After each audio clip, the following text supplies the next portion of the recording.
Hello everyone, welcome to Atomic English. हमारी daily editorial class में आपका बहुत बहुत स्वागत है। इस क्लास में मिलते हैं आपको वोकैब जो कि एडिटोरियल से होते हैं। जो द हिंदू का एडिटोरियल होता है वहाँ से सेलेक्ट कर वोकैब जो एग्जाम पॉइंट ऑफ व्यू से बहुत ज़्यादा इंपॉर्टेंट है उस वोकैब पर को यहाँ पर रखते हैं। देन एडिटोरियल समरी होती है, 100 वर्ड्स के आसपास होती है और इसमें हम करते हैं स्किमिंग और फास्ट रीडिंग, जिससे चीज़ों को जल्दी जल्दी करना जाता है जब एग्जाम में कम टाइम रहता है उसके लिए। एडिटोरियल एनालिसिस करते हैं जिससे आपका रीडिंग कॉम्प्रहेंशन पार्ट, आपको चीज़ों को रीड करना जाता है और समझना आ जाता है। कॉम्प्रहेंशन एमसीक्यूज करते हैं, 5 के आसपास रहते हैं। ये और उसी पैटर्न पे होते हैं जो आपको अनसीन पैसेज के क्वेश्चंस मिलते हैं एग्जाम में, सेम पैटर्न होता है, तो आपको यहाँ से क्वेश्चंस के आंसर्स भी खुद से फाइंड करना जाता है। ग्रामर के एमसीक्यूज करते हैं, 10 के आसपास होते हैं, अलग अलग टॉपिक्स पर होते हैं। एंड उसके बाद वोकैब के एमसीक्यूज होते हैं, 4 होते हैं। एंटोनियम, सिनोनियम, वन वर्ड सब्स्टिट्यूशन और इडियम्स एंड फ्रेजेस पर बेस्ड होते हैं। देन क्लोज टेस्ट करते हैं 5 क्वेश्चंस का और लास्ट में होता है एक पैरा जंपल। तो कुल मिलाकर 25 क्वेश्चंस का एक पूरा प्रैक्टिस सेट है। ठीक है, पूरा एक सेट है।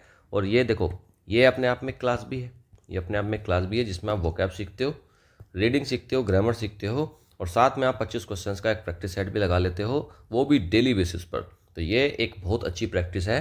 कुछ महीने भी आप अगर इसको फॉलो कर जाते हैं तो फिर आप आराम से अपनी इंग्लिश जो है, आपका जो लेवल है बहुत अलग लेवल पर पहुंच जाएगा। This is a complete practice set. Okay, then beneficiaries कौन है इसके, किसके लिए है क्लास? एसएससी के एस्पिरेंट जो कि सीजीएल की तैयारी कर रहे हैं, सीपीओ, सीएचएसएल, स्टेनो या फिर कोई भी ऐसा एसएससी का एग्ज़ाम जिसमें इंग्लिश आती है, उसमें बहुत बहुत ज़्यादा हेल्पफुल है। बैंक के एस्पिरेंट्स, रेलवे, टीचिंग, डिफेंस जैसे एनडीए, सीडीएस या फिर यूपीएससी, इन सभी के लिए भी बहुत ज़्यादा हेल्पफुल रहता है ये। ओके, 3 क्लासेस अभी हो रही हैं हमारे चैनल पर। ओके, पहला तो होता है एडिटोरियल की। एडिटोरियल की क्लास आपको रीडिंग और ग्रामर दोनों पोर्शन अगर आपके कमज़ोर हैं तो आपके रीडिंग और ग्रामर दोनों एडिटोरियल क्लास से ज़रूर बहुत ज़्यादा इम्प्रूव आपको देखने को मिलेगा। अगर आपकी वोकैब कमज़ोर है और आप एग्ज़ाम ओरिएंटेड वोकैब पढ़ना चाहते हैं तब आप डेली जो हमारी द हिंदू डेली वोकैब है वो क्या है, एग्ज़ाम ओरिएंटेड वोकैब है ना। उसमें बहुत अच्छे अच्छे वर्ड्स जो कि बहुत ज़्यादा इंपॉर्टेंट हैं एग्जाम पॉइंट ऑफ व्यू से, उनको मैं रखता हूँ। देन एक नई सीरीज़ शुरू करी है 5000 बेसिक एटॉमिक वर्ड्स की सीरीज़ है। उसमें बेसिक से एडवांस लेवल को टच किया है और उसमें ना बहुत तरीके से चीज़ों को करवा रहे हैं। तो आपका अगर इंग्लिश बिल्कुल ही बेसिक है, बिल्कुल ही कमज़ोर है, या फिर आप मॉडरेट लेवल पर हैं, बेसिक टू मॉडरेट लेवल पर हैं, तब आप इसको कंटिन्यू कर सकते हैं क्योंकि इसमें आप वर्ड्स को अच्छे से समझ पाएंगे। वर्ड्स से बहुत तरीके से उनको तोड़कर एक्सप्लेन करता हूँ मैं, और भी बहुत सारी चीज़ें होती है, उस बीच में ट्रांसलेशन भी रहता है सेंटेंस का, उनको यूज़ कैसे करते हैं, तो वो भाई आप उसको ज़रूर देखें। एडवांस लेवल पर जो जाना चाहते हैं वो भी उसको कर सकते हैं क्योंकि उसमें ना जब मैं सिनोनिम और एंटोनिम रखता हूँ वो भी काफ़ी ज़्यादा इंपॉर्टेंट होते हैं एग्जाम पॉइंट ऑफ व्यू से। तो ये 3 क्लासेस अभी चल रही हैं। इन नियर फ्यूचर आपको अलग से भी मिल जाएगा देखने के लिए। ग्रामर की भी एक सीरीज़ हम शुरू करेंगे जिसमें ग्रामर को भी अच्छे से पढ़ाया जाएगा। ऑलराइट, चलिए चैनल को अगर अभी तक सब्सक्राइब नहीं करा है तो सब्सक्राइब कर लेंगे, बहुत इंपॉर्टेंट कंटेंट आता रहता है। चलिए शुरू करते हैं। और इसकी इसकी पीडीएफ आप टेलीग्राम से डाउनलोड कर लेना, लिंक डिस्क्रिप्शन में अवेलेबल है वीडियो के। और उसके बाद खुद से पढ़ना पूरी पीडीएफ को और खुद से प्रैक्टिस करने की कोशिश करना। ऑलराइट, चलिए भाई शुरू करते हैं फिर आज की क्लास को। इंपॉर्टेंट वर्ड्स, पहला वर्ड है ओब्लीवियस, नॉट अवेयर, अनजान या बेखबर को बोल देते हैं ओब्लीवियस। जो कि अनजान है, उसको खबर ही नहीं है किसी चीज़ की, तो क्या है, ओब्लीवियस है। बुली, समवन हु हर्ट्स और स्केयर्स अदर्स, धौंस वाले को व्यक्ति को बोलते हैं ना, धौंस जमाने वाला है, कोई गुंडा है जो दूसरे को परेशान करता है, डराता है, उसको बोलते हैं बुली।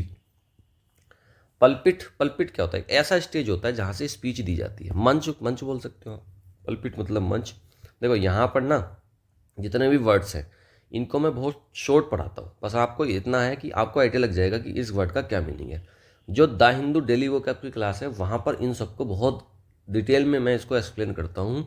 वहाँ पर तो बहुत सारी चीज़ें होती हैं इनका, कि भाई इनका पार्ट ऑफ स्पीच क्या है, Hindi meaning, English meaning, then antonym, synonym, sentence use क्या है इनका, तो सारी चीज़ें वहाँ तो भाई डिटेल में करते हैं और वहाँ पर प्रैक्टिस भी करते हैं लास्ट में। तो भाई वो तो बेस्ट क्लास है वोकैब की, वहाँ पर देखेंगे चीज़ों को। चलिए अगला वर्ड है इंटेंट। इंटेंट तो मनसा, इरादा को बोलते हैं ना, पर्पज़ और एम, कोई इरादा है किसी का, उद्देश्य, वही होता है इंटेंट। स्लैम, स्लैम का मतलब होता है क्रिटिसाइज करना किसी को या फिर बहुत ज़ोर से किसी को मारना, तो आलोचना करना या ज़ोर से मारना, वही होता है slam. Unrelenting, never giving up, कभी जो ना रुकने वाला है, कोई काफ़ी ज़्यादा कठोर है, वही होता है अनरिलेंटिंग। क्रिटिकल क्या है, बहुत इंपॉर्टेंट कोई चीज़ है ना, तो उसको बोलते हैं क्रिटिकल। अत्यावश्यक या फिर आलोचनात्मक है कोई चीज़, तो उसको बोलते हैं क्रिटिकल। अंडरस्कोर, अंडरस्कोर का मतलब क्या होता है, हाईलाइट कर देना, जोर देना किसी चीज़ पर, या फिर रेखांकित करना, है ना, मार्क करना किसी चीज़ को, एम्फेसाइज करना, वही होता है अंडरस्कोर। अकॉर्ड तो अग्रीमेंट होता है ना, सहमति को बोल देते हैं, कोई समझौता हो गया उसको क्या बोलेंगे, अकॉर्ड। और रीआइट्रेट, रीआइट्रेट होता है रिपीट करना, फिर से कहना, किसी बात को दोहराना, वो होता है रीआइट्रेट। रिवर्बरेटिंग, इकोइंग और स्प्रेडिंग, गूंजने को या फिर फैलने को बोलते हैं रिवर्बरेटिंग। कॉन्ट्रेरी, कॉन्ट्रेरी तो अपोजिट हो जाता है, उसका विपरीत, उल्टा, है ना, अगेंस्ट, तो वो होता है कॉन्ट्रेरी। अपरेंटली, अपरेंटली का मतलब होता है एज इट सीम्स, जाहिर है या फिर शायद, तो अपरेंटली मतलब ऐसा लगता है, तो वही है अपरेंटली। लूमिंग ओवर का क्या मतलब है, समथिंग बैड अप्रोचिंग, मतलब मंडराना, खतरा आना। लूमिंग ओवर मतलब मंडरा रहा है कोई चीज़। पार्टीशन क्या होता है भाई, स्ट्रॉन्ग सपोर्टर, पक्षपाती को बोलते हैं, कट्टर समर्थक को बोलते हैं पार्टीशन। चाज्म क्या होता है, चाज्म, चाज्म एक बहुत बड़ा गैप होता है, गहराई होती है, डिफरेंस, या फिर कोई बहुत बड़ा डिफरेंस है, मतभेद है, सॉरी भेद है किसी के बीच में बहुत ज़्यादा, उसको बोलते हैं चाज्म। खाई है, काफ़ी बड़ी गहरी खाई है एक, और एक अंतर है काफ़ी गहरा, उसको बोलेंगे चाज्म। क्रूशियल तो वो क्रिटिकल, क्रूशियल काफ़ी ज़्यादा इंपॉर्टेंट, अत्यंत ज़रूरी, अहम है बहुत ज़्यादा, very important, very significant. Emotive, causing strong feelings, भावनात्मक है कोई चीज़, भाव जागृत करने वाला। इमोटिव क्या भाई, इमोशन बना ना, EMOT, यहाँ तक देखो वो जिसको इमोशन है ना, इमोशन क्या होता है, काफ़ी ज़्यादा भावना, भावना को बोलते हैं ना इमोशन, तो इमोटिव है अगर कोई चीज़ तो क्या है, उससे आपकी भावना जागृत हो जाएंगी। टेनोर, टेनोर क्या है भाई, जनरल आइडिया या मूड, सार या फिर भाव, भाव, भाव से मतलब समझ लो उसका, आपका क्या भाव है किसी बात को कहने का, किसी काम को करने का क्या भाव है, तो वो क्या होता है, टेनोर होता है। टेन्योर से मतलब इसको मिक्स कर लेना, टेन्योर तो कार्यकाल को बोलते हैं। इंस्टिल, इंस्टिल क्या है, टू स्लोली टीच और पुट एन आइडिया, एक किसी आइडिया को, किसी बात को, किसी चीज़ को आपके अंदर इंस्टिल कर दिया, मतलब क्या, सिखा दिया, आपके अंदर डाल दिया वो चीज़, तो डालना या फिर सिखाना, वो होता है इंस्टिल। चलिए भाई एडिटोरियल समरी करते हैं, इसको थोड़ा सा स्पीड में पढ़ेंगे, जिससे कि हमको एग्जाम में जो कम टाइम में क्वेश्चंस करने वाली जो हमारी हैबिट है वो डेवलप होगी। इन इज फर्स्ट जॉइंट एड्रेस, पहला जॉइंट एड्रेस था कांग्रेस के अंदर, कांग्रेस वहाँ की पार्लियामेंट है, ऑफिस सेकंड टर्म, दूसरा टर्म में president Donald Trump, Donald Trump ने क्या करा है, एम्फेसाइज करा है हिज एडमिनिस्ट्रेशन प्रायोरिटी, अपनी जो एडमिनिस्ट्रेशन है उसका, उसकी प्रायोरिटी, उसकी प्राथमिकताओं को उसने एम्फेसाइज करा, जोड़ दिया है, including a stricter trade war, और वहाँ पर क्या है कि स्ट्रिक्टर ट्रेड वॉर के बारे में वो जोड़ दे रहे हैं, फॉसिल फ्यूल एक्सपेंशन का जोड़ दे रहे हैं, और conservative policies against woke culture, woke culture के खिलाफ कंजर्वेटिव रूढ़िवादी पॉलिसी को लगा रहे हैं। हीट आउटेड, उसने क्या करा है, प्रचार करा है 100 एग्जीक्यूटिव ऑर्डर्स का और 400 एग्जीक्यूटिव एक्शंस का as proof of swift government, वो कह रहे हैं कि हमारी शिफ्ट गवर्नमेंट है, एकदम स्मूथ गवर्नमेंट चल रही है, काफ़ी ज़्यादा fast. The speech highlighted US withdrawals from global agreement, और यह स्पीच जो है किस चीज़ पर हाईलाइट करती है, किस चीज़ पर जोर देती है, US का जो विड्रॉवल है फ्रॉम ग्लोबल एग्रीमेंट, बहुत ज़्यादा ग्लोबल एग्रीमेंट से क्या कर रहे हैं, विड्रॉ कर रहे हैं, उसके ऊपर ये ध्यान दे रही है, उसके ऊपर एम्फेसाइज कर रही है। And the role of the new department of government efficiency DOGE, उसके रोल के बारे में बता रहे हैं इन फ्रॉड डिटेक्शन की, भाई ये फ्रॉड डिटेक्शन का काम कर रहे हैं। हाउएवर, लेकिन कंसर्न सराय, चिंताएं बढ़ती हैं, ओवर पोटेंशियल इकोनॉमिक सेटबैक्स, जो पोटेंशियल इकोनॉमिक सेटबैक काफ़ी ज़्यादा परेशानियां आती हैं उनके बारे में बात करती है, ड्यू टू टैरिफ से और मिलिट्री पॉलिसी शिफ्ट से जो चीज़ें आ रही हैं, दिक्कत आ रही है, उनके बारे में ये काफ़ी ज़्यादा चिंताजनक है चीज़ें, स्पेशली रिगार्डिंग यूक्रेन, यूक्रेन के बारे में खास तौर पर। The speech underscore the deep partition divide in the US, speech क्या करेगी, ध्यान देगी, जोर देगी किस चीज़ पर, डीप पार्टीशन डिवाइड, जो उनके काफ़ी ज़्यादा पक्षपाती डिवाइड हो चुका है in the US, without offering reconciliation, बिना किसी ऑफर करे, रिकॉन्सिलेशन मतलब सुलह। 1 मिनट, 1 से 1.5 मिनट पढ़ दिया सारा कुछ। अब अगर इसके ऊपर क्वेश्चंस बनेंगे तो आपको एक आइडिया रहेगा कि भैया ठीक है, US के जो प्रेसिडेंट हैं उनके ऊपर है, उनकी पॉलिसीज़ कैसी चल रही हैं, किस तरीके से वो काम कर रहे हैं, उन सारी चीज़ों के ऊपर ये हमारा आज का ये पैसेज है, ये समझ में आ गया, आप क्वेश्चंस को टैकल करना बहुत आसान हो जाएगा। सीधे ऐसे ही तुक्के मार देने से अच्छा होता है कि आप एक बार स्किमिंग कर लें, एक बार स्पीड में रीडिंग पढ़ लें 1 से 1.5-2 मिनट में, और फिर उसके बाद क्वेश्चंस को अटेम्प्ट करें। चलिए अब करते हैं एडिटोरियल एनालिसिस। अनसेटलिंग प्लान्स, जो सेटल नहीं हुए plans, on Trump's address to Congress and his policies.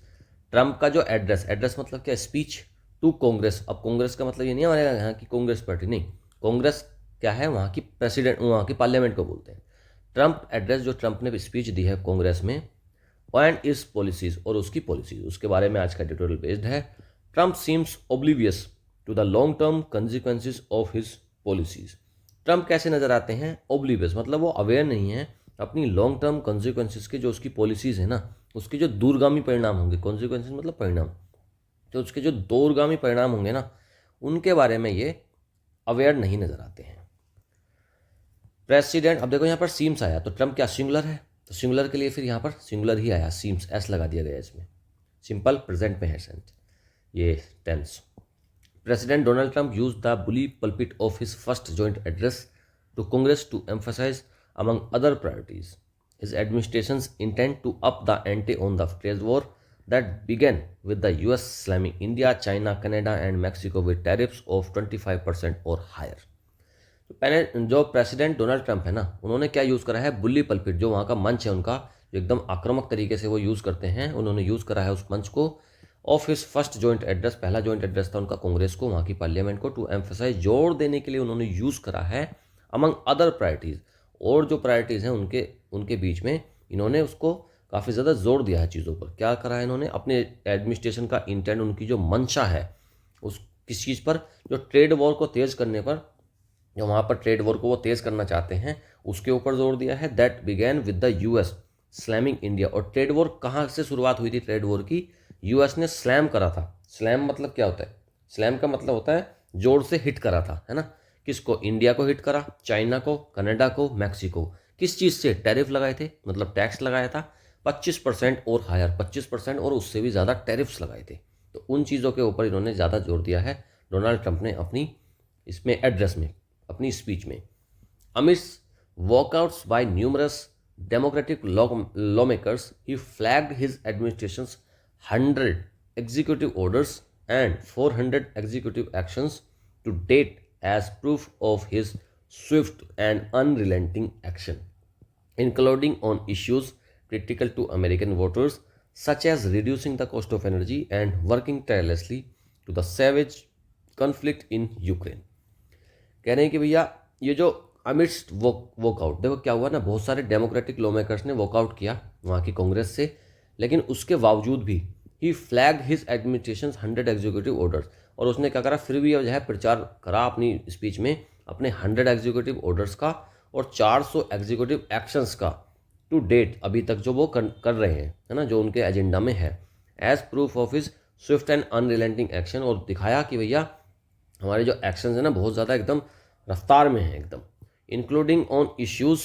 और कौन कौन से इश्यूज़ पर? जैसे कि critical to American voters, such as, जो कौन से इश्यू जो कि बहुत ज़्यादा इंपॉर्टेंट है अमेरिकन वोटर्स के लिए, such as reducing the cost of energy, कि जो कॉस्ट ऑफ एनर्जी है ना, जो ऊर्जा की जो कॉस्ट है, उसको, जो लागत है, उसको कम करने पर, एंड वर्किंग टायरलेसली, और बिना थके बिना रुके काम करते हुए, to end the savage conflict in Ukraine.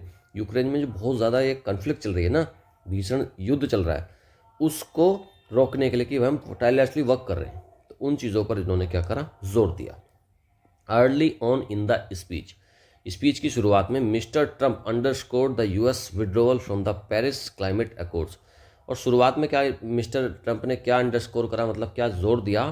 The US withdrawal from the Paris climate accord, कि भाई यूएस ने जो विड्रॉ कर लिया ना पेरिस क्लाइमेट अकॉर्ड से, जो समझौता था वो क्लाइमेट के बारे में, तो वहाँ से विड्रॉ करने के बारे में इन्होंने काफ़ी ज़्यादा एम्फेसाइज किया, उसको अंडरस्कोर किया। WHO से भी ये कर गए हैं, and the UN human rights council, इन सब से ये क्या कर गए? विड्रॉ कर गए हैं।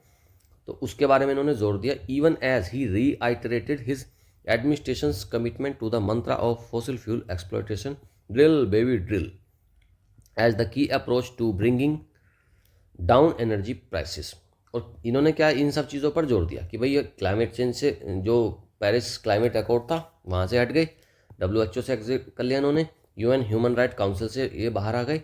और इन्होंने और दोबारा से चीज़ों को दोहराया कि इनका जो एडमिनिस्ट्रेशन है ना, इनका जो एडमिनिस्ट्रेशन है काफ़ी ज़्यादा कमिटेड है to the mantra of fossil fuel exploitation, कि ये बहुत ज़्यादा फॉसिल फ्यूल को निकालना चाहते हैं। ड्रिल बेबी ड्रिल ये इनका नारा है। एज द की अप्रोच, और ये क्या है? ड्रिल बेबी ड्रिल क्या? ड्रिल मतलब खुदाई करना या फिर वही माइनिंग वगैरह करना। एज द की अप्रोच, और ये इसको बहुत ज़्यादा इंपॉर्टेंट अप्रोच बता रहे हैं किस चीज़ की? तो ब्रिंगिंग डाउन एनर्जी प्राइसेस, जिससे कि जो एनर्जी प्राइसेस, जो ऊर्जा के जो प्राइसेस हैं वो कम हो जाएं। He also railed against woke culture, specifically focusing on getting men out of women's sports as he had promised in his election campaign. और उन्होंने और किस चीज़ पर उन्होंने बताया कि भाई वो किस चीज़ के अगेंस्ट है, वोक कल्चर के। वोक कल्चर क्या है? जो काफ़ी ज़्यादा प्रोग्रेसिव सोच है ना, जो चीज़ों को बहुत ज़्यादा मॉडर्न बना रही है लोगों की सोच को, उस कल्चर को उन्होंने उसके अगेंस्ट बताया कि भाई हम इस चीज़ के अगेंस्ट हैं। स्पेसिफिकली फोकसिंग ऑन, और किस चीज़ पर खास तौर पर फोकस किया? Getting man out of women's sport. जो वुमेन के स्पोर्ट्स हैं उनमें से मैन को आउट करना। अभी क्या है, अमेरिका में जेंडर के बारे में काफ़ी ज़्यादा बहुत ज़्यादा ओपन हो गए हैं, तो वहाँ पर क्या है कि वुमेन स्पोर्ट्स को भी मैन उसमें इन्वॉल्व हैं। तो इन्होंने कहा है कि भाई मैन को आउट कर देंगे हम वुमेन स्पोर्ट्स से, as he had promised in his election campaign, जैसा कि इन्होंने अपने इलेक्शन कैंपेन में बताया था, प्रोमिस करा था। In a hat tip to Elon Musk, the boss of newly founded department of government efficiency DOGE। अब देखो एलोन मस्क है ना, जो स्पेस एक्स के जो वो हैं, अभी ट्विटर जो उन्होंने खरीद रखा है, वो भी ट्विटर भी वही चला रहे हैं। तो एलोन मस्क जो हैं, जो कि बॉस हैं, एक नया इन्होंने डिपार्टमेंट बनाया डोनाल्ड ट्रंप ने जीतने के बाद इस बार, डिपार्टमेंट ऑफ गवर्नमेंट एफिशिएंसी। तो उसके इनको बॉस बना रखा है, हेड बना रखा है। तो उसके उसमें क्या है, he claimed that the initiative had already found hundreds of billions of dollars of fraud. कह रहे कि भाई इस वाली जो DOGE बनाया ना, उसमें क्या क्लेम करा है डोनाल्ड ट्रंप ने कि भाई इनिशिएटिव जो हमने शुरू करा था ना, उससे हमने hundreds of billions of dollars का फ्रॉड पहले ही पता चल चुका है। शुरुआत में इसका काफ़ी ज़्यादा एफिशिएंसी रही इस डिपार्टमेंट की, कि उससे हमको $100 बिलियन का पहले ही पता लग गया जो फ्रॉड इस देश में चल रहा था। This was notwithstanding shock waves reverberating across the world from funding cuts and firing at organisations such as USAID involved in critical projects in numerous countries and lawsuits aimed at blocking DOG's access to confidential government data. This was not witnessing shockwaves reverberating. देखो ये क्या है, ये जो department है ना, तो भाई ये काफ़ी ज़्यादा तरीके से काम कर रहा है। भाई hundreds of billions of dollars को अगर इसने बता दिया तो क्या कर रहे हैं, ये चीज़ों को बहुत ज़्यादा वो कर रहे हैं, इको कर रहे हैं, उसको काफ़ी ज़्यादा फैला रहे हैं इन बातों को अक्रॉस द वर्ल्ड के उसमें, कि भाई जो फंडिंग हो रही थी ना, जो इन्होंने फंडिंग कट करी, अब देखो वहाँ से विड्रॉ कर गया UN से, है ना। वहाँ के एक वो था ना, कौन सा अभी पीछे आए थे ना ये ह्यूमन राइट्स वगैरह के, कहाँ पे थे, WHO से विड्रॉ करा, क्लाइमेट अकॉर्ड से करा, तो यहाँ पर फंडिंग हो रही थी। अब इन्होंने फंडिंग को कर दिया कट, है ना। तो इन्होंने क्या कर दिया, उसको फंडिंग को कट कर दिया, और फायरिंग एट ऑर्गेनाइजेशन, और ऑर्गेनाइजेशन से बाहर आ गए, जैसे USAID, इनको हटा दिया सबको। इन्वॉल्व इन क्रिटिकल प्रोजेक्ट्स, जो काफ़ी ज़्यादा इंपॉर्टेंट प्रोजेक्ट्स में लगे हुए थे इन न्यूमरस कंट्रीज। क्या है, अमेरिका ना बहुत देशों में फंडेड कर रहा था, बहुत सारी कंट्रीज़ में फंड कर रहा था, उसके अलावा काफ़ी सारे इंस्टीट्यूशन में। तो वहाँ से सब में इन्होंने कट करा, वहाँ से एग्जिट कर गए। और lawsuits aimed at blocking DOG's access, और जो लॉ सूट है ना, तो जो एम कर रहे हैं कि जो ये डिपार्टमेंट बनाया है उसके एक्सेस को ये ब्लॉक कर रहे हैं टू कॉन्फिडेंशियल गवर्नमेंट डाटा। तो उस सब के बारे में बताया कि भैया ये जो है उसको भी काम करेंगे तरीके से। ऑन द वन हैंड, एक तरफ it is hardly surprising that mister Trump is pushing a conservative agenda. एक तरफ तो बता रहे हैं कि जो डोनाल्ड ट्रंप है ना, इट इज़ हार्डली सरप्राइजिंग, ये काफ़ी ज़्यादा सरप्राइजिंग है, आश्चर्यजनक है कि जो मिस्टर ट्रंप है ना, एक तरफ तो ये पुश कर रहे हैं काफ़ी ज़्यादा कंजर्वेटिव रूढ़िवादी एजेंडा को। फॉर एग्जाम्पल, जैसे कि through his administrations aggressive drive towards smaller government. तो क्या है, ये बहुत ज़्यादा अपनी जो एडमिनिस्ट्रेशन का जो एग्रेसिव ड्राइव है ना, उसको एक स्मॉलर गवर्नमेंट की तरफ लेकर जा रहे हैं। कुछ ही लोग इसको पूरा कंट्रोल करने की कोशिश कर रहे हैं। ऑन द अदर हैंड, दूसरी तरफ क्या है, there is a serious question of whether some of his second term policies risk self goals. और दूसरी तरफ क्या है, वहाँ पर सीरियस क्वेश्चन है कि भाई whether some of his second term policy risk self goals, कि उसकी जो सेकेंड टर्म अभी दूसरी बार आए ना, कि इनका जो सेकेंड टर्म है उसकी जो पॉलिसीज़ है भाई काफ़ी ज़्यादा आक्रामक नज़र आ रहे हैं ना इस बार। तो ये कि क्या उससे रिस्क हो जाएगा उनके सेल्फ गोल्स पर, जो खुद ही वो अचीव करना चाह रहे हैं, क्या वो भी खतरे में आ जाएंगी चीज़ें। Tariffs are a case in point. Tariffs क्या, जो टैरिफ्स लगा रहे हैं, जो टैक्स लगा रहे हैं ये अलग अलग देशों पर, तो वो क्या है, वो भी अपने आप में केस है। As independent economist have argued that higher import cost resulting from increased tariffs could lead importers to pass the economic burden on to consumers through higher prices, driving inflation, contrary to his economic promises।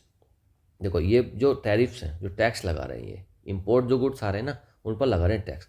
तो independent economist क्या argue करते हैं वो ये argue करते हैं, वो ये बताते हैं कि भाई जो हायर इम्पोर्ट कॉस्ट आप लगा रहे हो, जो आप टैरिफ्स लगा रहे हो, बाहर का कोई सामान आ रहा है उसमें आप टैरिफ्स लगा रहे हो, लेकिन फिर भी वो देश में तो आएगा, resulting from increased tariffs.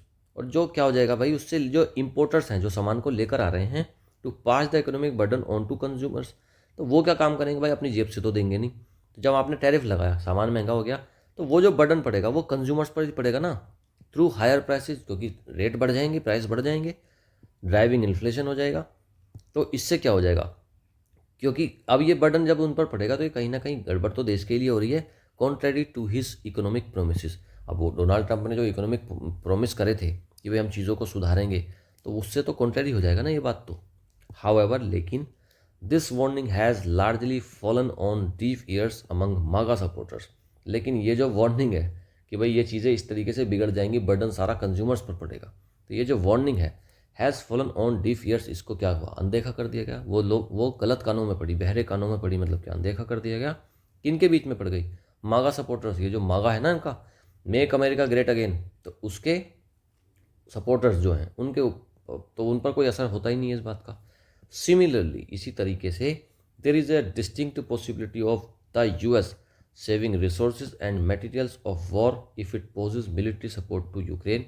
Yet, this strategy does not apparently concern itself with the longer term, possibly transatlantic consequences of signaling weakness of defense against Russian territorial ambitions looming over Europe.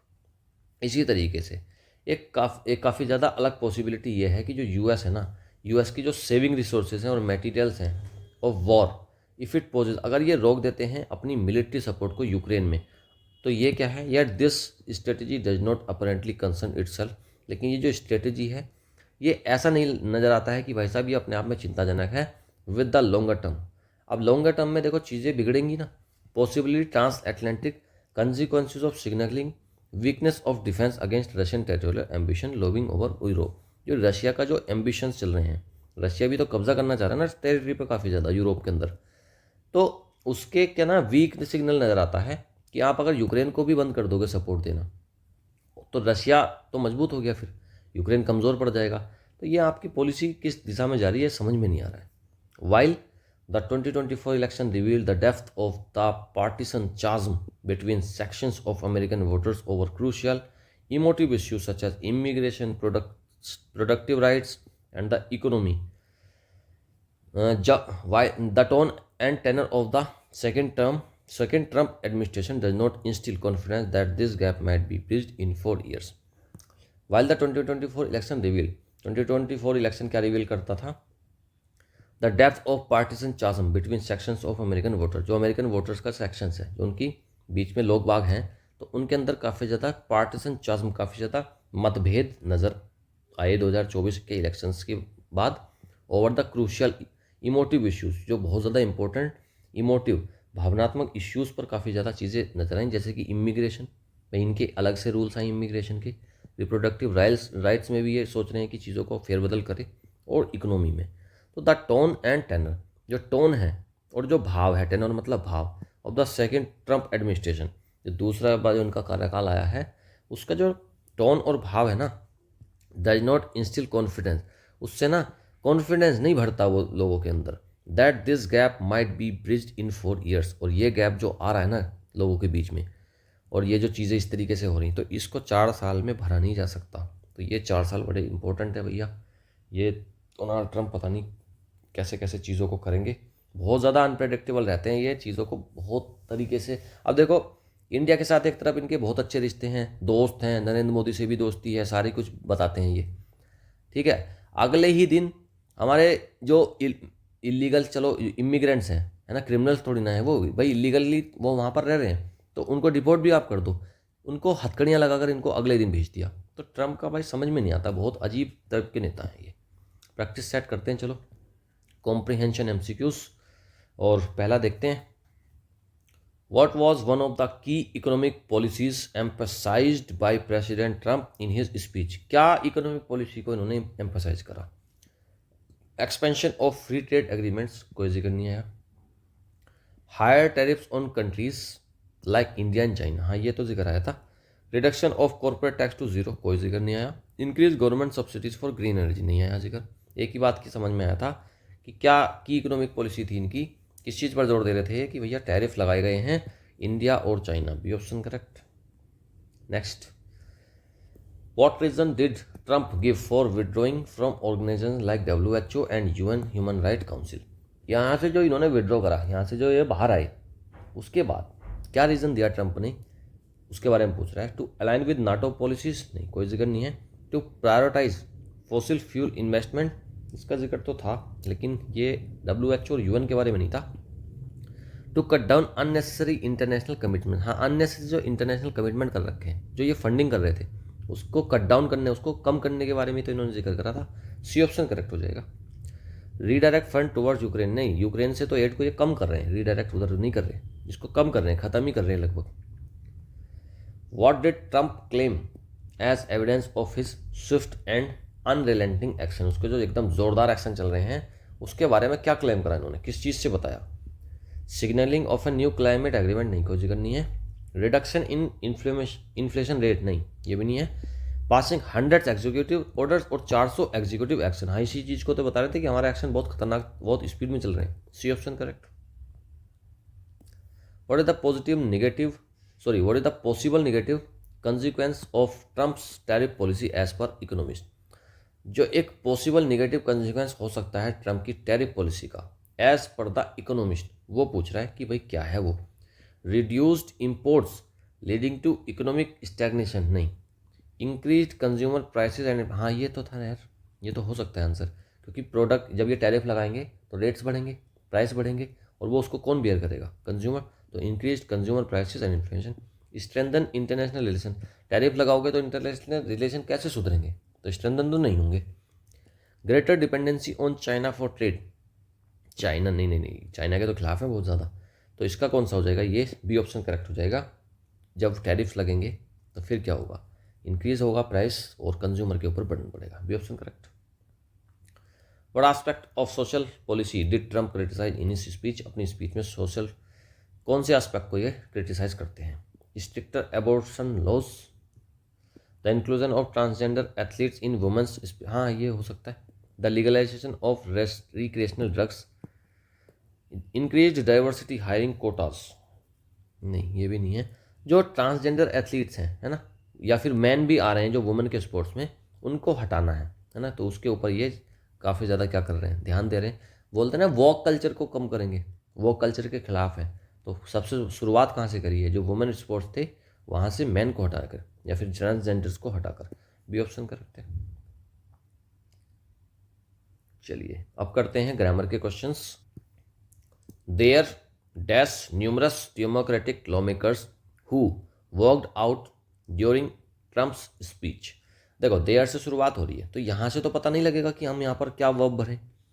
अगला देखो, there dash numerous democratic law makers, तो यहाँ पर S लगा है, मतलब क्या plural में है, तो अब यहाँ पर प्लूरल आएगा, तो वॉज काट दो, इस काट दो और हैज़ बीन काट दो, क्या बचा वर्ब। देखो यार कितना सिंपल है, आपने अगर सब्जेक्ट को पहचान लिया तो फिर तो आप आराम से उसको फिल कर जाओगे, देयर से पता नहीं चलेगा, लेकिन हम जैसे ही आगे गए वहाँ पर हमको पता लग गया कि भाई लॉ मेकर्स तो प्लूरल है, तो फिर क्या है वर आएगा।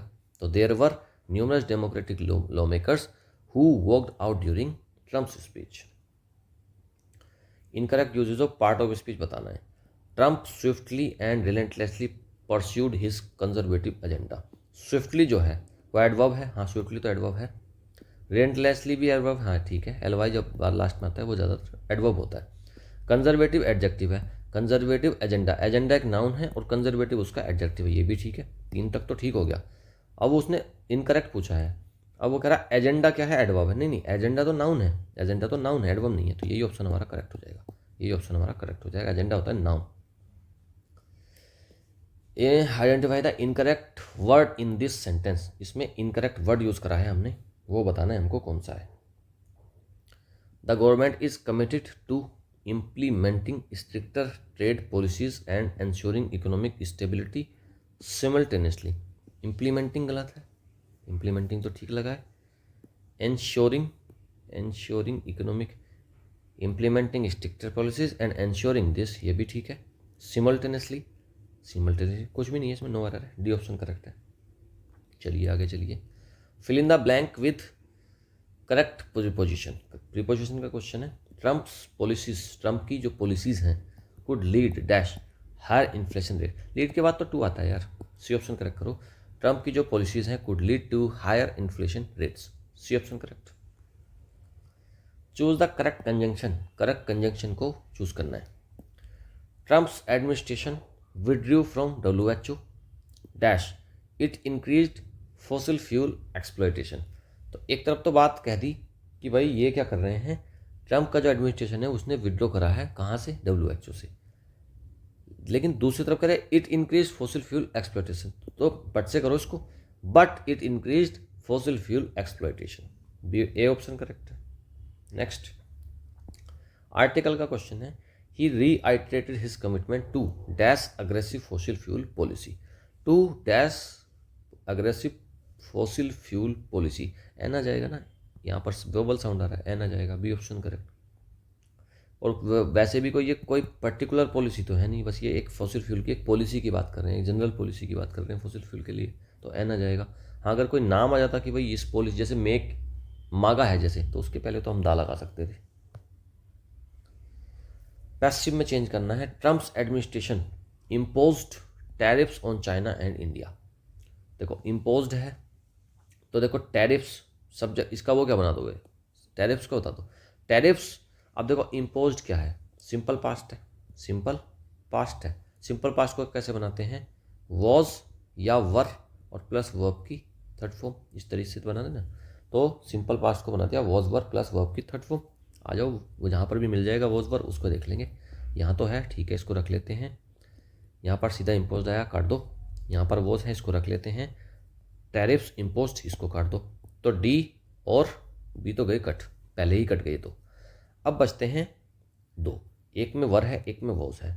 अब आप ये देखो, आप इसने सब्जेक्ट आप क्या बनाओगे, टैरिफ्स बनाओगे, और टैरिफ्स वर है तो ये तो सही है, लेकिन वहाँ पर Trump administration was impose tariff, तो ये तो कोई सेंस ही नहीं बन रहा। सी ऑप्शन भी कट गया, ए ऑप्शन बचा। Tariffs were impose on China and India by Trump's administration. Next, convert to indirect speech में बदलना है। Trump said we are working tirelessly to end the Ukraine conflict. देखो जो indirect में बदलते हैं ना जब हम उसको पास्ट कर रहे होते हैं, तो आर वर्किंग का क्या हो जाएगा, वॉज या वर वर्किंग, ठीक है। अब ट्रम्प सेड, यहाँ तो ठीक है, Trump said that, Trump said, अब यहाँ पर तो दे ही नहीं, दैट ही नहीं लगाया इसने, यहाँ पर तो इसने दैट ही नहीं लगाया, तो ये तो पहला तो वैसे ही कट गया। ट्रम्प सेज कर दिया, ये फिर वैसे कट गया, यहाँ पर भी दैट नहीं लगाया। देखो तीन ऑप्शन तो आपके वैसे ही ख़त्म हो चुके हैं। उसके अलावा एक चीज़ और देख लो, आर वर्किंग की जगह वॉज या वर हो जाएगा, तो working were working, are working ये वैसे कट गया, हैव बीन वर्किंग वैसे कट गया। दो ऑप्शन इस तरीके से भी खत्म हो गए, दो ही बचते हैं। यहाँ पर दैट नहीं लगाया, ट्रम्प सेड दैट, और देखो इसने वी दे दिया, तो वी का तो दे करेंगे, ये क्या कराया इसने, Trump said that we were working, इसने दैट क्यों नहीं लगाया, यहाँ पर दैट भी नहीं लगाया, दे आर वर्किंग कर रखा है, यहाँ पर दैट लगाओ यार, ये गलत है। Trump said that they were working tirelessly to end the Ukraine conflict, ये ऑप्शन करेक्ट हो जाएगा। इसमें ना यहाँ पर एक गलती कर दी इसने, या तो यहाँ पर दे करो या फिर यहाँ पर दैट लगाओ, तो इनमें से कोई सा एक ऑप्शन हो जाएगा। Trump said that they were working tirelessly to end the Ukraine conflict. चलिए अगला देखिए, इसमें थोड़ा सा गड़बड़ कर रखी है इसने, यहाँ पर या तो डेट लगाएगा या फिर यहाँ पर दे लगाएगा, एक चीज़ तो करनी इसको पड़ेगी। चलिए आगे चलिए। Identify the grammatical correct sentence. Neither Trump nor Biden were in favour of increased taxes. अब ग्रामेटिकल देखो, नाइदर नॉर वाले का क्या रूल रहता है, जो नाइदर और नॉर से शुरुआत होगी ना, तो नॉर के जो बिल्कुल पास रहेगा उसके अकॉर्डिंग हमको वर्ब फिल करना होता है। नाइदर ट्रम्प नॉर बाइडन, अब बाइडन क्या है, सिंगुलर है ना, सिंगुलर नाउन है, तो यहाँ पर वो वर क्यों कर रहे हो, वॉज करना चाहिए। Neither Trump nor Biden was in favour, हाँ ये सही हो सकता है। Neither Trump nor Biden have, ये काटो। नाइदर ट्रम्प नॉर बाइडन वर, काटो। एक ऑप्शन बचता है, बी ऑप्शन करेक्ट है, क्योंकि नॉर के बाद जो होता है ना उसके अकॉर्डिंगली हम करते हैं इसकी वर्ब का सिलेक्शन, तो वहाँ पर वॉज हो जाएगा। Next, fill in the blank है। His policies are aimed dash reducing government, aimed के बाद तो एट आता है, एम्ड एट, ये ऑप्शन करेक्ट है। चलिए अगला चलिए। एंटोनियम पूछा है अनरिलेंटिंग का, है ना, अनरिलेंटिंग का क्या पूछा है, आपसे एंटोनियम पूछा है, बताओ भाई अनरिलेंटिंग होता क्या है वैसे? अनरिलेंटिंग होता क्या है? काफ़ी ज़्यादा कठोर, काफ़ी ज़्यादा हार्श, उसको बोलते हैं unrelenting. Rigorous, relentless, unyielding, merciful, इनमें से बताओ। देखो, रिगरस, रिगरस क्या है भाई? रिगरस का मतलब होता है कि बहुत ज़्यादा बारीकी से सावधानी से करा गया कोई काम रिगरस है। तो अनरिलेंटिंग क्या है? हार्श, तो ये तो होगा नहीं इसका एंटोनिम। रिलेंटलेस, बिना थके, तो ये भी नहीं होगा। मर्सीफुल होता है दया, दया जिसके अंदर है। तो हार्श का उल्टा दया वाला हो जाएगा ना, सी ऑप्शन करेक्ट हो जाएगा। ठीक है जी, तो सी ऑप्शन इसका करेक्ट हो जाएगा। चलिए अगला देखते हैं। अगला क्वेश्चन है, सिनोनिम पूछ रहा है रिवर्बरेट का। रिवर्बरेट का पूछ रहा है आपसे सिनोनिम। रिवर्बरेट का मतलब क्या होता है भाई? चीज़ों को फैलाना ज़्यादा से ज़्यादा, उसको आप रिपीट करोगे चीज़ों को, तो रिपीट कहाँ होती है? इको में तो होती है। ये ऑप्शन ही करेक्ट लग रहा है मुझे तो। विस्पर नहीं है, सरप्रेस दमन होता है, म्यूट शांति को बोलते हैं। नहीं नहीं, ये ऑप्शन करेक्ट हो जाएगा, इको। Identify the correct one word substitution. Correct one word substitution बताना है आपको। अ पर्सन, एक ऐसा पर्सन हु अपोज कर, जो अपोज करता है और या फिर रेजिस्ट करता है चेंज और न्यू आइडियाज़। मतलब पुराने ही विचारों पर चलेगा वो, नए आइडियाज़ के बारे में समर्थन नहीं करा। रूढ़िवादी हो गया वो तो। कंजर्वेटिव, रिवोल्यूशनरी, ऑप्टिमिस्ट या फिर रियलिस्ट। कंजर्वेटिव आंसर करेक्ट हो जाएगा। रूढ़िवादी को बोलते हैं ये कंजर्वेटिव। रिवोल्यूशनरी होगा, क्रांतिकारी होगा, तो भाई वो तो चाहेगा कि बदलाव हो जाए। ऑप्टिमिस्ट तो पॉजिटिव सोचता है, और रियलिस्ट रियलिटी में जीना चाहता है। ये ऑप्शन ही बचता है, वही करेक्ट आंसर इसका हो जाएगा। ठीक है जी, चलिए आगे चलते हैं अगले क्वेश्चन में। ईडियम है हैट टिप, है ना। हैट टिप, इसका मतलब बताओ भाई क्या होता है? Hat tip, a formal disagreement, एक फॉर्मल डिसएग्रीमेंट को बोल दोगे आप hat tip. A sign of recognition और अप्रिसिएशन, सडन डिसीजन है, अचानक से डिसीजन नहीं है। मिस्टेक को हैट टिप बोलोगे नहीं, इसका आंसर होता है इस ईडियम का एक ऐसा साइन जो कि रिकॉग्निशन और अप्रिसिएशन पर बेस्ड है। B option correct. चलो भाई अब क्लोज टेस्ट करते हैं। The recent policy shift by the Trump administration has led to a dash in global relations especially with European allies. जो रिसेंट पॉलिसी शिफ्ट हुई, अब भाई पॉलिसी जैसे चल रही थी, तो अगर वो वैसी ही चल रही है तब तो स्टेबिलिटी रहेगी। लेकिन अगर पॉलिसी शिफ्ट हो गई तो फिर स्टेबिलिटी तो नहीं हो सकती, फिर तो कुछ बदलाव आएगा, चीज़ें स्टेबल तो नहीं रहेंगी, या तो बढ़िया हो जाएंगी या फिर खराब हो जाएंगी। तो अगर शिफ्ट हो रहा है तो स्टेबिलिटी का तो शिफ्ट से कोई मतलब नहीं है। By the Trump administration has led to a, क्या हो गया भाई? उसने शिफ्ट करी, ट्रंप ने, भाई ट्रंप आए हैं, बदली हैं सारी चीज़ें, तो क्या हो गया? एक ग्लोबल रिलेशन में क्या आया? या तो मजबूती आई या फिर प्रोग्रेस आई। तो देखो मजबूती तो आई नहीं, फिर उन्होंने क्या टैरिफ लगा रहे हैं, बहुत सारे सैंक्शंस हो रहे हैं, तो क्या स्ट्रेन, जोर पड़ रहा है ना, चीज़ें बदल रही हैं। ये इसका बी ऑप्शन करेक्ट हो जाएगा। The dash of funding for international program has sparked, उसने क्या स्पार्क करा है? Dash reactions from both sides of the political spectrum. अब देखो इन्होंने क्या डिस्ट्रीब्यूशन करा, विड्रॉवल, एलोकेशन या इन्वेस्टमेंट। इन्वेस्टमेंट नहीं करा, एलोकेशन नहीं करा, डिस्ट्रीब्यूशन नहीं करा। डोनाल्ड ट्रंप ने करा है विड्रॉ, तो विड्रॉवल ऑफ फंडिंग, फंडिंग को वापस ले लिया, निकाल लिया, for international programs has sparked. अब उससे क्या बढ़ गया? स्पार्क्ड अपेथेटिक, मिक्स्ड, इनडिफरेंट या फिर म्यूटेड। तो इसमें क्या हो जाएगा? इसमें क्या हो जाएगा? मिक्स्ड मुझे ज़्यादा सही लग रहा है। नहीं, अपेथेटिक भी हो सकता है क्या? अपेथेटिक, मिक्स्ड रिएक्शन फ्रॉम बोथ। हाँ, मिक्स्ड रिएक्शन आई है ना दोनों साइड से भाई, उसके आलोचक भी खड़े हुए हैं और वो भी खड़े हुए हैं। बी ऑप्शन करेक्ट हो जाएगा। मिक्स्ड रिएक्शन आई है from both sides of political spectrum. While some praise, अब देखो यहाँ भी समझ में आ जाएगा। वाइल सम प्रेज, कुछ तो प्रेज करते हैं इस मूव को, as a step towards economic, क्या इकोनॉमिक, क्या इकोनॉमिक ग्रोथ, डिक्लाइन, इंडिपेंडेंस या फिर एफिशिएंसी। अब देखो अगर प्रेज कर रहे हैं तो फिर प्रेज अगर वो करेंगे तो फिर डिक्लाइन के लिए थोड़ी ना करेंगे, ग्रोथ के लिए करेंगे। तो 23 का क्या हो जाएगा? 23 का या तो ग्रोथ के लिए करेंगे या फिर एफिशिएंसी के लिए करेंगे, दो ही बचते ना। इंडिपेंडेंस तो छोड़ो, ग्रोथ या एफिशिएंसी। अब इसमें से देख लो आप क्या फील करोगे। एक ग्रोथ के लिए, while some praise to move as a towards economic, economic growth या फिर एफिशिएंसी। ग्रोथ नहीं, एफिशिएंसी आप फिल करो, एफिशिएंसी ज़्यादा बेटर है ग्रोथ की जगह पर। तो टुवर्ड्स इकोनॉमिक एफिशिएंसी। अब देखो क्रिटिक्स यहाँ पर क्या मिक्स्ड क्यों थी? यहाँ पर मिक्स्ड क्यों बताया था मैंने 23 में, 22 में? क्योंकि यहाँ पर क्या है ना, रिएक्शन क्या आ रही, मिक्सड आ रही। यहाँ पर तो देखो प्रेज हो रही है, एक काम तो ये हो गया। और मिक्स क्यों है, क्योंकि वहाँ पर क्रिटिक्स वार्निंग भी दे रहे हैं, तो प्रेज भी हो रही है और वार्निंग भी हो रही है, इसलिए यहाँ पर मिक्स था। Critics warn it could damage America's dash in the long run, कि वो क्रिटिक्स क्या वार्निंग दे रहे हैं कि ये ना, ये जो इनकी पॉलिसीज़ हैं ट्रम्प की, ये डैमेज करेगी अमेरिका की क्या क्या, किस चीज़ को डैमेज करेगी, रेपुटेशन को, एग्रीकल्चर, अमेरिका की एग्रीकल्चर को, उसकी फंडिंग कैसे डैमेज करेगी, वहाँ की मिलिट्री को कैसे डैमेज करेगी, डेमोक्रेसी को तो क्या ही करेगी। ये ऑप्शन करेक्ट हो जाएगा, रेपुटेशन। तो ये उसकी रेपुटेशन को डैमेज करेगी इन द लॉन्ग रन। चलिए भाई आगे चलते हैं, पहला जंबल का क्वेश्चन लगाते हैं। Trump's administration has imposed high tariffs arguing they benefit local industries. दूसरे ऑप्शन में हाउएवर आ गया, जिस ऑप्शन में हाउएवर आ जाए सबसे पहले उसको काट दो। तो यहाँ पर कहीं अगर आपको टू नजर आए तो सबसे पहले उसे काटना। ट्रम्प का एडमिनिस्ट्रेशन ने इम्पोज कर दिया high tariff arguing they benefit local industries. However economist warn that increased import costs may lead to inflation. Many countries, including India and China, have retaliated with their own tariffs. This has resulted. अब this has resulted कर दिया तो यार कहीं से तो शुरुआत हो रही होगी, शुरुआत this से तो नहीं होगी, तो जहां पर फोर्थ ऑप्शन मिले उसको काटो पहले। अब many countries including India and China have retaliated, उन्होंने रिटेलिएट करा देयर ओन टैरिफ। किनके ओन टैरिफ, किसके बारे में बात चल रही है भाई, देयर ओन टैरिफ, क्या कहाँ से आ रही है ये जिक्र, तो इसको भी काटो। तो आपका 3 ऑप्शन भी कट गया, तो ये 2 ऑप्शन तो कट गए। अब 2 ऑप्शन बचे 1 1। तो शुरुआत में हमें पता लग गया कि भाई 1 से शुरुआत होगी। Trump administration has impose high tariffs arguing they benefit local industries, कि ये कह रहे हैं कि हमने हाई टैरिफ लगाए हैं, उसने ट्रम्प के एडमिनिस्ट्रेशन ने, और आर्ग्यू करा है कि भाई इनसे ना बेनिफिट मिलेगा लोकल इंडस्ट्रीज़ को, जो बाहर का सामान आ रहा था वो हमारे मार्केट में नहीं बिकेगा और लोकल इंडस्ट्रीज़ ग्रो करेंगी, उनका सामान बिकेगा। ये वाली बात हो गई, ठीक है।